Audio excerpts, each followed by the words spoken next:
The Jesuit priests have been infiltrating every institution, and they're ready now for a takeover.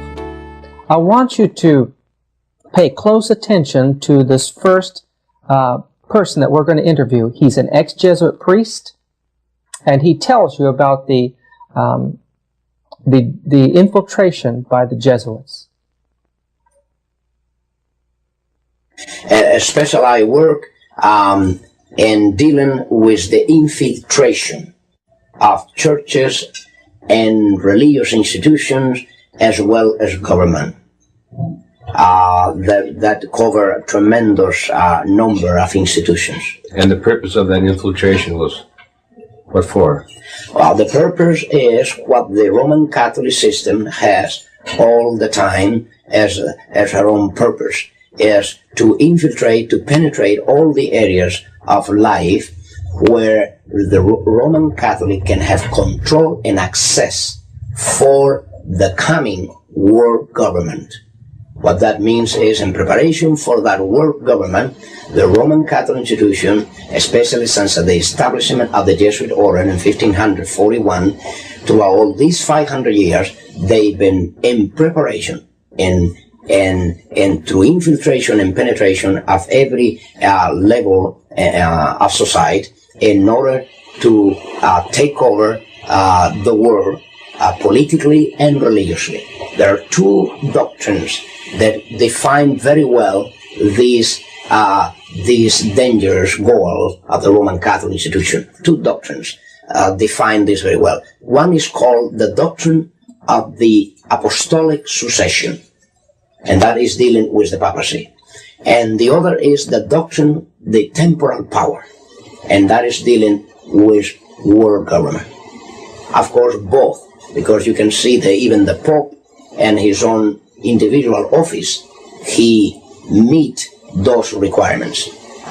He is not only the head of his church, as he called himself, John Paul II, the present Pope. He said he is the pastor of his church. He is not only that, but he is the head of his state, of his country. What that means, he is the head of a political state. Both combinations are in one office there. In prophetically speaking, that is what we see in the book of Revelation. The political power always hand to hand with the religious power. I did training in monasteries and convents where I prepare cursillistas, the Legion of Mary, the Blue Army, many of these militant organizations. I train and prepare how they can become Baptists, how they can become Adventists, how they can become Methodists, how they can become Presbyterian, how they can become Pentecostal, and all these areas where they must infiltrate any area. You bring up one of the other questions I have. Might as well ask it now. Particularly the Blue Army. Is that in some way connected with the Fatima? That's correct. Is that to protect it, or they are the army that creates the greatest promotion of that cult, of that satanic cult here in the United States. In every country, the Roman Catholicism display this promotion to the so-called Virgin. That is not even Mary, the Mary that we know in the Gospel, but a distortion of that really, truly Mary of the Gospel. They display to different militant organizations the promotional need for certain saint or virgin, whatever. And the Blue Army is the greatest promoters of the call to Mary here in the United States. The Opus Dei is another arm of the Jesuits. What that means, you have Masons, you have Illuminatis, you have the New Age movement, you have the Trilateral Commission, you have the Club of Rome, you have so many others. There are in different areas working through certain programs what they need in that particular area where these organizations move, whether are secret or public organizations, they need to control certain area of certain people. And this is where and how they'll be ready to have them under control through these organizations. The Opus Dei mainly, they move next to what they call Christian democracy. The so-called Christian democracy is an outgrowth of this Opus Dei. It's exactly the words in Latin precisely define that. The Latin definition is for Opus Dei is the work of God. What that means, the Opus Dei. Opus meaning the work, and then you have how you call Dei, Opus Dei, the work of God. When the Council of Trent occurred, it was controlled by the Jesuits. Yes. How about the Vatican II? Now, the connection. Yes, the connection is very, very, very prophetic. I will say this, and I think that will clear the whole point here, because it's so prophetic that while the Council of Trent was the first council to be managed by the Jesuit order, the Vatican Council was brought about by the same Jesuit order with the same intention. And you know the intention of the Council of Trent. The intention behind the Council of Trent was the Counter-Reformation. What was the intent of the Vatican Council II? Another Counter-Reformation, but called today, how you call it? Renewal. You see the point? Now, the change wasn't made, but the intentions were the same. Yes. See, more sophisticated today. Yes. You see, the Counter-Reformation was taken to the Council of Trent. That was the entire Counter-Reformation was performed by the Council of Trent, decrees. Then through that time until today, Vatican Council II came about with the idea of renewal. That means another step forward, and the final, I will say this is the final stage of a Counter-Reformation. Now, how about the charismatic movement? What's the connection with that? The charismatic movement is serving the purpose, as we said, of one of the many issues. As we said about Saturdays and Sunday, they'll pick up every issue with different denominations. In the case of the charismatic movement, they pick up the charismatic movement because one factor, they could not bring under subjection the Pentecostal denominations. They couldn't. They could not. Even when they went to the ecumenical movement before, from 1945 down to our day, since this already started. As a matter of fact, if you want to know, the World Council of Churches started financed by the Jesuits in Europe in 1945, after the end of the Second World War already, or by the time that the World War was to end, already the Jesuits were at work trying to unite all the Protestants in Europe. And that was the origin of the World Council of Churches and the ecumenical movement. Today, the charismatic movement is serving that purpose. Where a Pentecostal could not be bring into the ecumenical forum, they brought it through the exercise of charismatic gift. Would you consider that Jesuitism to be an occult secret society? It is an occult secret society from the point of view that the Jesuit order, what you know of the Jesuit order and what everybody knows of the Jesuit order is not the truly Jesuit order. What that means is even the Jesuits within the Jesuit order, they all are not knowing the secret society, the inner secret society that they are surrounded by. It's a pity to have even to say that at this point in the history of the United States, in the history of the presidents, has not been other president. From the time of President Washington, that was the first president to be utilized by the Jesuits. If you were not aware of that, President Washington already was initiated by the Jesuits to bring about the first communication with the Vatican ever known in this country. From there on, President Reagan, to all this time, President Reagan has come to fulfill the greatest moment in the history of this conspiracy, because no other president has come as close as President Reagan with the Vatican, and even not even John F. Kennedy. What that means is they have done to President Kennedy, to President Reagan, what they were not able to do even through a Roman Catholic president. And nevertheless, I will say this: the religious belief of President Kennedy is nothing more, nothing else than another expression of Catholicism. Perhaps I need to clear this. Roman Catholicism is not only the Roman Catholicism. Roman Catholicism is still, and it has been at work outside the Roman Catholic system.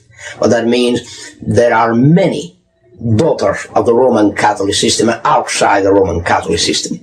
And as there are many daughters, these daughters have children, and of course, President Reagan fit within that picture. His relationship with the Vatican today brought about several things. One of them is the diplomatic relationship with the Vatican. Second, the preparation for the signature of a concordat between the Vatican and the United States. And if you want to know, this never took place overnight. President Reagan was prepared and initiated for the task that is performing today as President of the United States by the Jesuits of Rome, and the time that he served as a star in a movie that was very well known and still being shown today, a very old movie about the football team of Notre Dame. New Rockney. That's correct. This is the time that the first contact was made by the Jesuits with Reagan. Jesuits, under the stream of an induction, they were not directly to be involved. They only were the elements, the intellectual element that will prepare this. The case of Abraham Lincoln.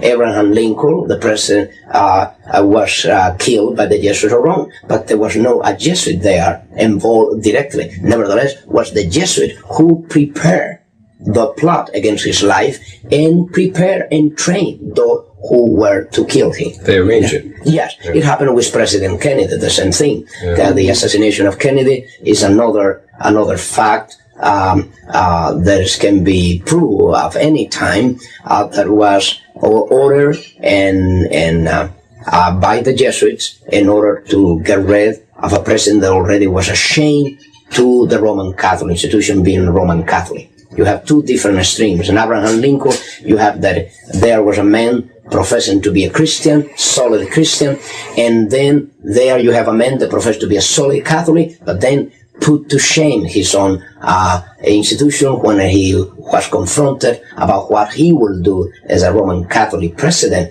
about the Constitution and about the interests of the Roman Catholic institution. When he placed the Constitution of the United States above the canon laws of the institution, he called for disaster. Let me tell you where the Knights of Columbus has done and performed a tremendous job in the United States in education, in public education. The authors of the chaotic situation of the public schools in the United States has been and are the Knights of Columbus in the United States. What about the work of Alcazar and Rivera? Now, these were two Jesuits that are starting already way back early, and before the 1600 already. Rivera and Alcazar were already commissioned to penetrate, since the infiltration was very difficult in the days through the Reformation. They can spot an infiltrator very easily in those days because the struggle was face to face with the Vatican. Then Roman Catholics and the Inquisitors, they have a hard time trying to infiltrate the Christian churches, even in Spain, where it was underground completely. They have a difficult time, and there was a very fearful thing to infiltrate. Then, nevertheless, they did it. They did infiltrate, and this is how they find many Christians worshiping the Lord in underground places. Now, through infiltration. But in these cases, they were not commissioned under the stream of an induction, as I was, under the stream of an induction. Rivera and Alcázar, they were to work, and then later Lacunza. There is more, but I will mention these three, the most important ones, in dealing with one special area, prophecy. They were assigned to deal especially with prophecy, with the purpose to do two things, at least. To cover up any prophecy relate to the origin of the Antichrist, relate to the Antichrist, and relate to the papacy, relate to the Antichrist.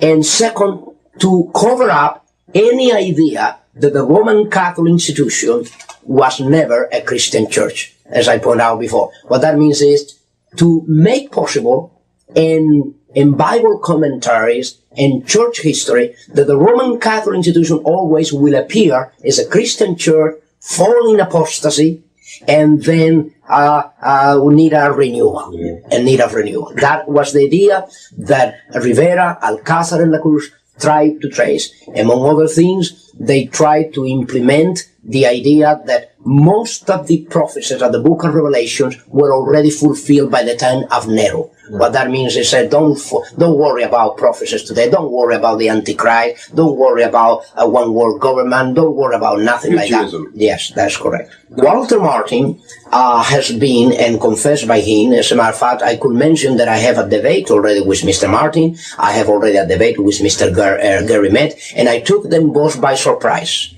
I took Mr. Gary Metz on radio by surprise. I not only persuade him, I force him to answer these accusations and these slanders. And then I took immediately Mr. Walter Martin and Anaheim. And both gentlemen, they were not looking really to meet with me. They were trying to avoid, if it were all possible, that confrontation that I did have with both. We have tapes of these confrontations and these debates.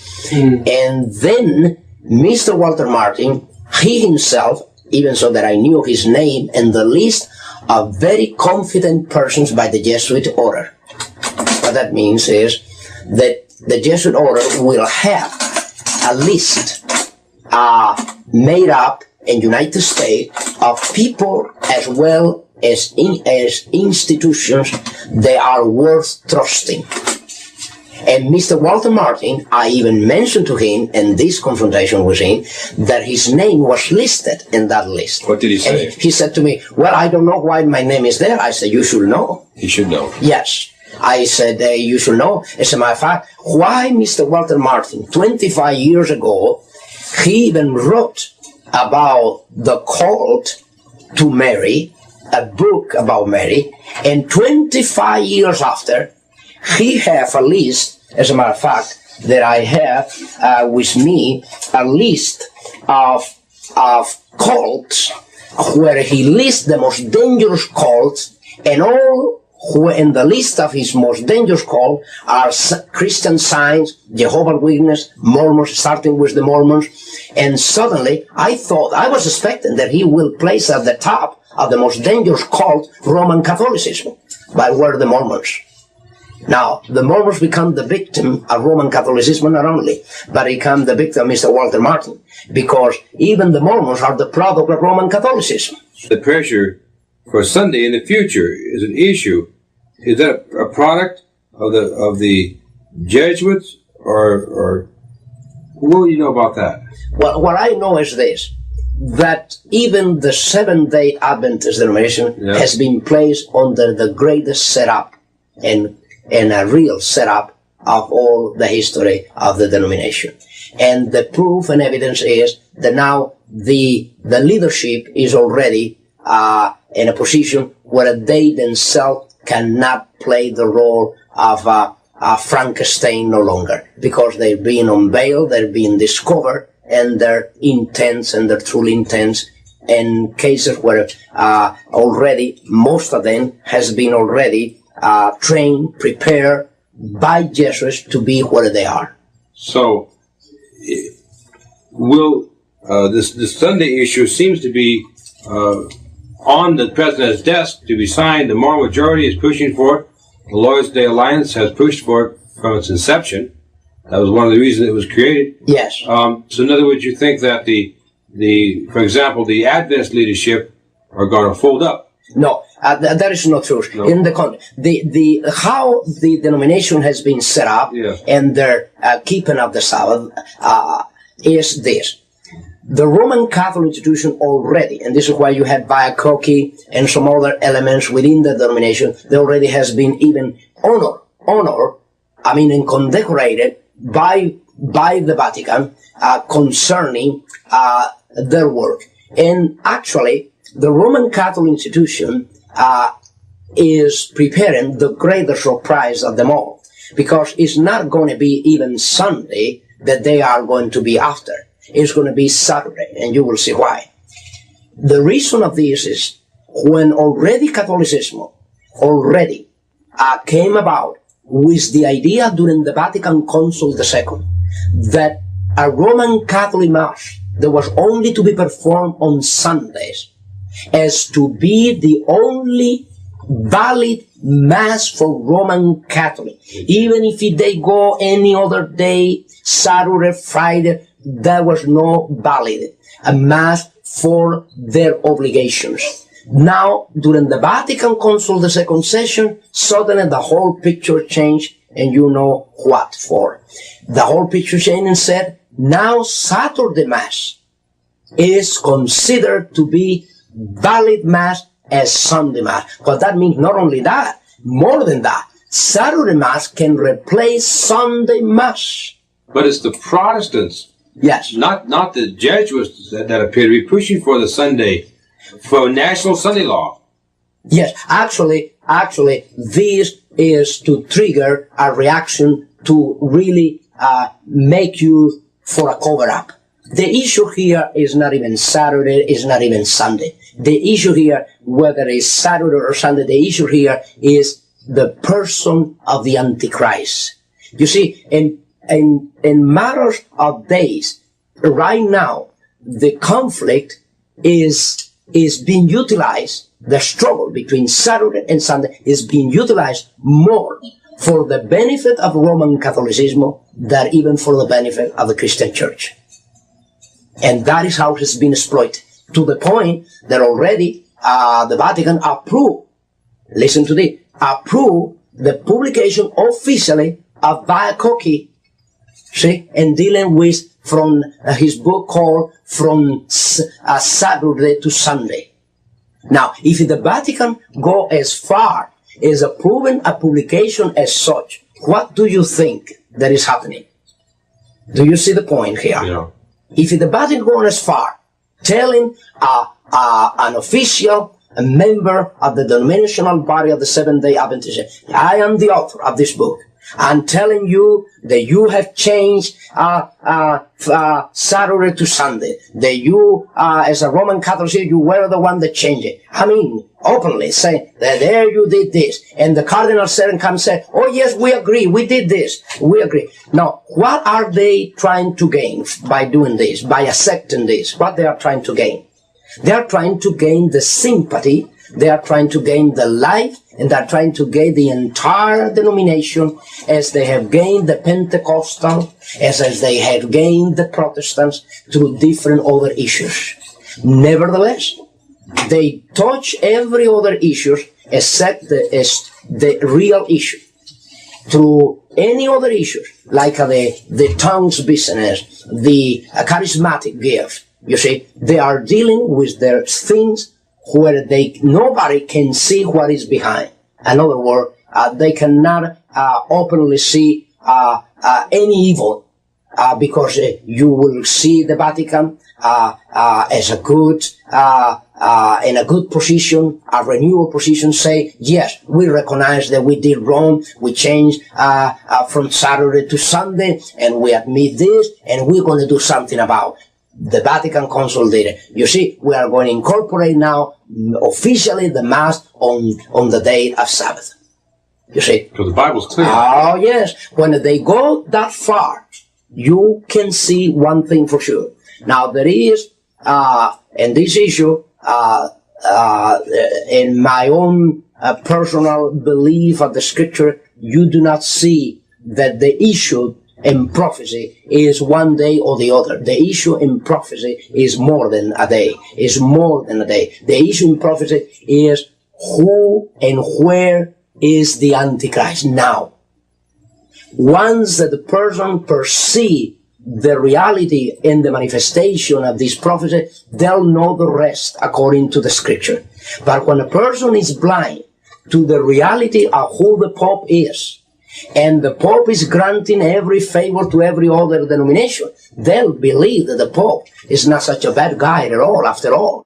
If you want to do some homework throughout the news media, you will find something. As a matter of fact, not only throughout the news media, but you will find something very interesting even throughout film industry. There are a lot of movies has come, and a lot of article has been written up, and a lot of television show has come out, and even movies and TV, and through radio, a lot of talk show has come out dealing with the very issues that I have dealt in these 4 parts of my testimony. They did not this before. Before 1979, over all these issues, everybody was quiet. Every other reporter will never inquire about celibacy and the problems of celibacy, about lesbian, about gays within the clergy, about the mafia and the relationship of the bishops and the cardinals with the mafia and the clergy, about the banks, international bank situation with the Vatican bank. Nothing of this was ever dealt with, except when these testimonies went out. Then the news media start dealing, the film industry start dealing with priests that were unfaithful priests, cardinals that were unfaithful cardinals, bishops that were unfaithful bishops. As a matter of fact, even Jesuits within the Jesuit order were sent out immediately to answer to these very issues, to answer in their way. What that means is they went saying from every direction, yes, we recognize there are priests involved with the mafia, there are even bishops. We recognize there are priests that they have broken their celibacy and they have committed a fornication and they're still committing fornication. We recognize it. But you see, the church is another matter. The idea always was to tell the Catholic people, tell the Christian world, yes, these things happen, but this is isolated. This is one priest, a bishop, a cardinal, someone that was unfaithful. But this is not the religion. This is not the system. This is not our belief. This is not our life. This is not our conduct. That is what they pretend to do. You have, among even present Jesuits, Hans Kahn, the German Jesuits, and then you have Malachi Martin. These men under dispensation. What that means, granting them the authority and the power by the Vatican and the Jesuit general to go out and speak against the Pope, speak against the liturgy, speak against the clergy, and they will not suffer excommunion. You see that they can go now trying to deal with these very issues, trying to justify that regardless of all this commotion, of all this immorality, of all this corruption, of all these crimes, this is different from the mother, from the system. That these are individuals within the clergy, but not the system. And of course, the system is the one that created them all. Has there been a certain promotion to create in the United States a special way of looking at Roman Catholicism? Oh, yes. Yes, you mean type of propaganda special for this country? Yes, definitely. This is why they has been so successful here in the United States, being a country of a Protestant inheritance with a Christian beginning, right in the 1620, when the Pilgrims arrived to the northeast coast of this country, and suddenly today is making a concordat between the Vatican and the United States. Now, what that means, this is the greatest treason ever known to the very founders of this country. I mean, the most direct treason and betrayal that have taken place in this country has taken place, and the fact that now this government is looking for fellowship, for relationship with the very criminals that caused the greatest massacre in Europe, by which massacre and through which persecution the Pilgrims arrived to the northeast coast of the United States. We were told that the United States would repudiate every principle of the Constitution, and I'm sure that that is not too far in the distant future.